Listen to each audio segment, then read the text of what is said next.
Excuse me?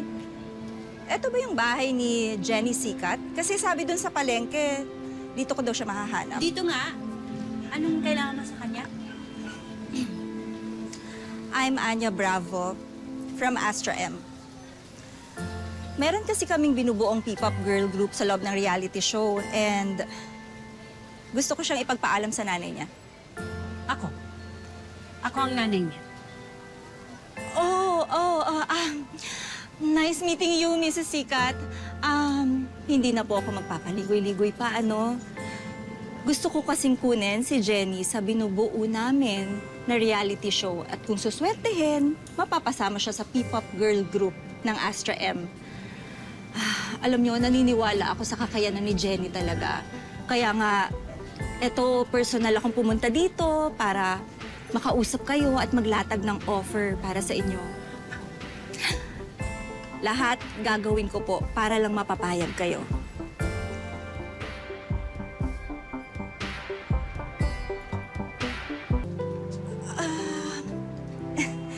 Actually, hindi po.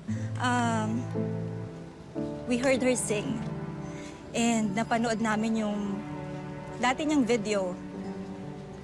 Bagay na bagay siya sa project na binubuo namin ngayon. Oh, hindi pala nag-audition, hindi walang interes. Baby ko naman, ba't ka naman tumatanggi? Di ba pangarap yan ng anak natin? And this is her chance to make it happen. Kung financial aspects po yung pinoproblema nyo, nako, Mrs. Sikat, huwag kayong mag-alala. Kami na po yung bahala doon.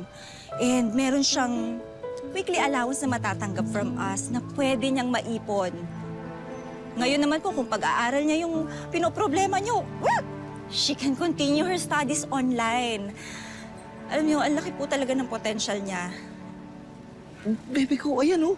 Ayos na. Okay naman pala eh. Hindi. Hindi. Dahil alam nating pansamantala lang yung mga ganyan. Walang kinabukasan dyan. Pero, baby ko, baka naman pwede muna nating pag-isipan yung... Walang dapat pag-isipan dahil hindi nga. Huwag ka namang pumilit kung ayaw mo mag-away tayo. Pwede ka na umalis.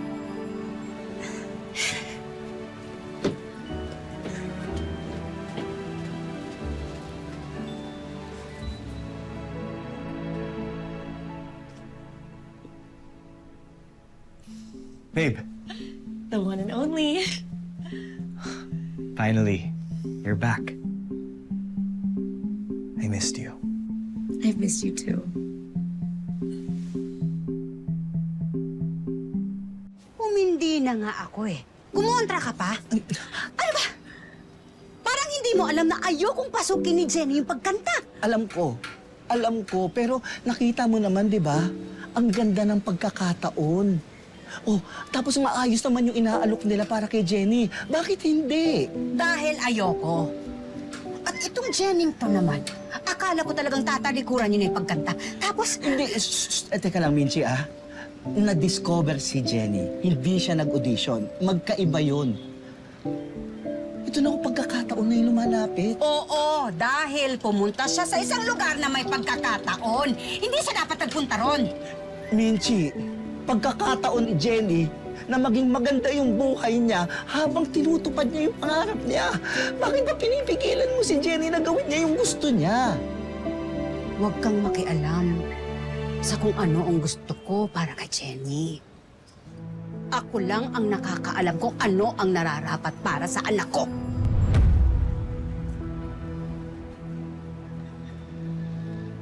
Oo nga, anak mo lang. Anak mo. Kaya sinusumbat mo sa akin na wala akong karapatan na makialam sa kahit anong desisyon kay Jenny kasi hindi ako yung tatay niya. Alam ko naman yun, Michi. Huwag mo naman ulit-ulitin sa akin yun. Alam ko naman kung saan ako lulugar eh. Pero din minsan, hindi ko inisip na hindi ko siya kadugo. Mahal na mahal ko yan si Jenny. Mahal na mahal ko yung anak ko.